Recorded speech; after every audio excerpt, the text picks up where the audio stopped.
Hello, everybody. Thank you very much, Midori Samson, for this opportunity. As I said earlier, well done. Keep up the good work. I really appreciate everything that you do for composers globally and also the attention that you pay and the effort you put in towards supporting African composers. My name is Edewede Oriwoh. I am a Nigerian. I come from Edo State. I would not traditionally describe myself as a composer. I have no formal qualifications in music composition. I do like music. I spent quite a few years when I was growing up singing in different choirs. And I came across a number of African composers, especially when I was in my 20s. I knew that we had African composers.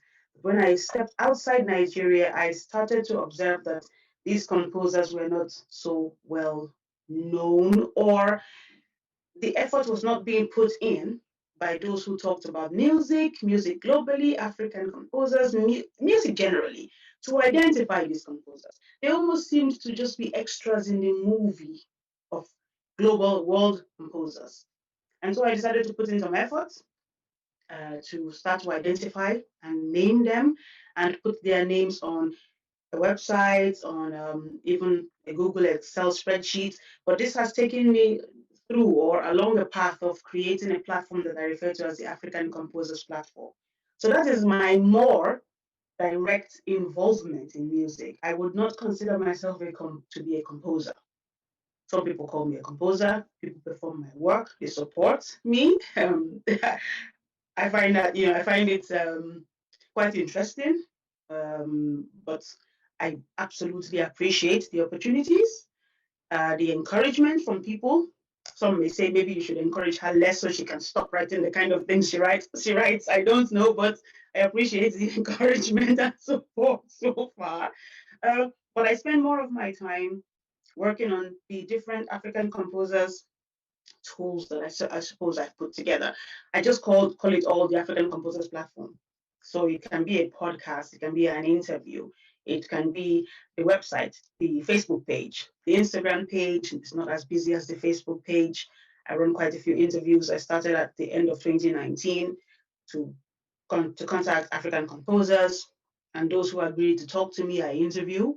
And I also interview people who support the works of African composers, who perform their works, who write about them, talk about them, who conduct research around the subject of African composers. The intention is for them to be celebrated in their own rights. African composers as African composers, not as a subgroup of some other country or another group of people. So it's been an interesting journey thus far. I've also interviewed the host of today, Midori Samson. I don't know if you've watched the interview. It was quite an interesting conversation. I got to find out more about her and the work she does to support Africans and African composers, which is quite interesting because there's something I picked up from talking to Midori, and I don't mean to say this in front of her. It's not because she's hosting this program. This was quite unique, and when I hear things that are unique, because I have spoken to a broad group of people and I continue to speak to more, I highlight what I think is unique about what they do. And Midori's respect for the people she's talking about came across. She doesn't use broad brushes or broad strokes. Say I, as a Nigerian now, wants to talk about the USA. Okay, there is a chance that I might say, oh, all Americans are this, or all Americans are that, oh, Canada, oh my God. She showed a deep respect for Africa and Africans by mentioning the countries, sometimes even mentioning the areas. Some countries are divided into regions, some into states. Mentioning the areas using local native names that are relevant to the people. And this is something that I have always wanted to promote. Oh, I won't call myself an advocate or a promoter or a campaigner, but starting the African Composers Platform was born out of that. I, as a person, I always try to avoid using broad strokes, making sweeping statements. I thought, why is the internet not being told that Africa has these composers? Why is the internet always repeating the same names? When you hear about African music, you quickly click and say, I want to see what's happening at this event in this part of the world that talks about African composers. When you click, it's always the same names being recycled.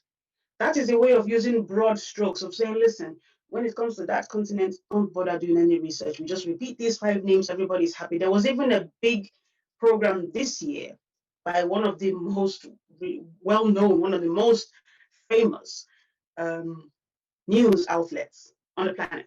Okay, they created a program talking about composers. I don't want to give the name of the program, but it's out there anyway, and said, basically they had the tagline, ex composers, a forgotten history. And I thought, wow, okay, I'm sure we will be mentioned as well. African composers, not me, but African composers. Clicked through, no, same names recycled over and over again. So meeting someone like Midori who is not lazy, because it takes respect and you have to put in hard work to identify the details, to be specific. Meeting someone like her, I thought, well, this is different, and I really appreciate the work she's doing. The fact that she's contacting me, I mean, okay, I appreciate the opportunity. I still stand by what I have said from the very beginning.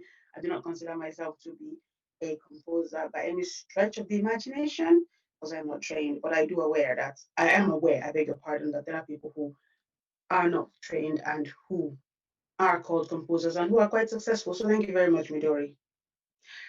Talking about the composition that I submitted,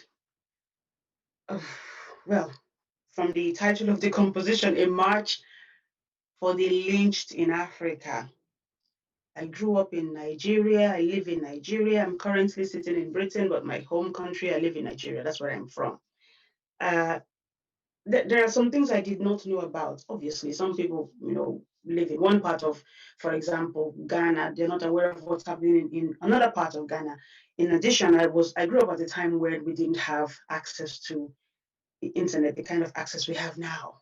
Okay, so information did not travel as much and as easily.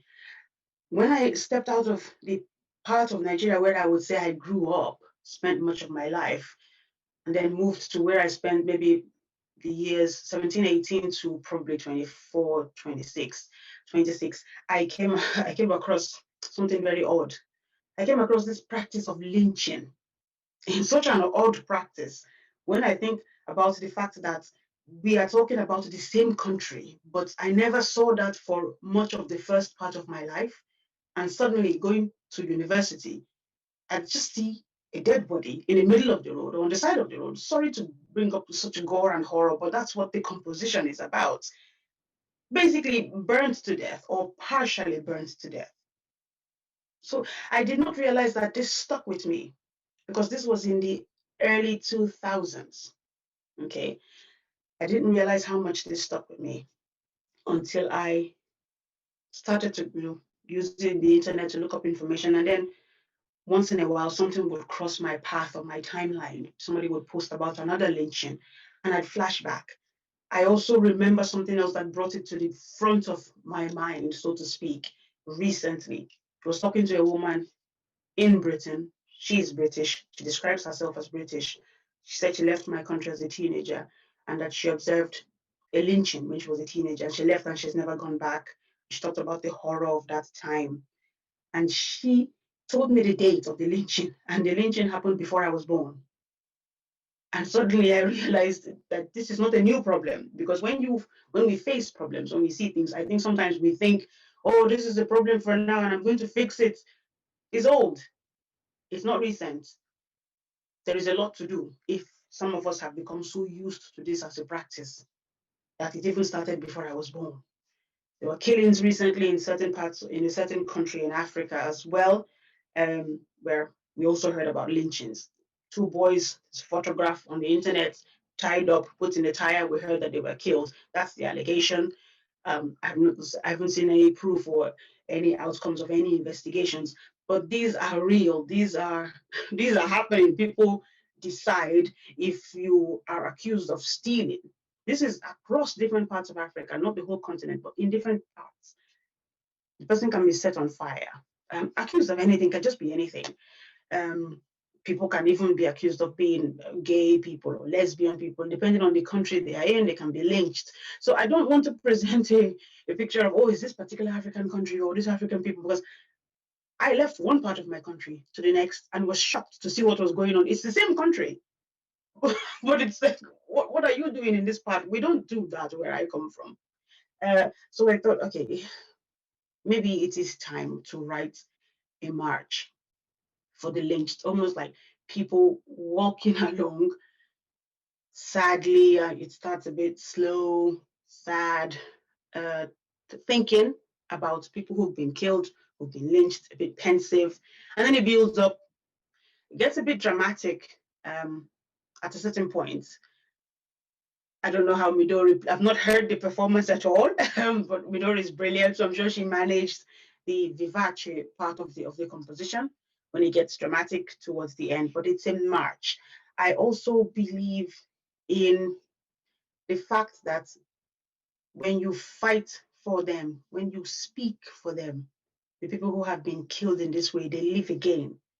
So it's a march for the lynched, they will live again. Now, some might say, hocus pocus, a dead person doesn't come back to life. But I think if you highlight the stories of people who have been killed in this way, they are kept alive. And this is not emotional mumbo jumbo or emotional noise making. And again, I will not call myself a campaigner, but it's sort of perpetuating the story. Somebody wrote a short article one day on Facebook where he said, I can't remember the exact words he used, but it was something about who knows if some of the people who are being lynched, some people had just been killed, and the person was saying some of the people who have just been lynched, who knows if they were even guilty.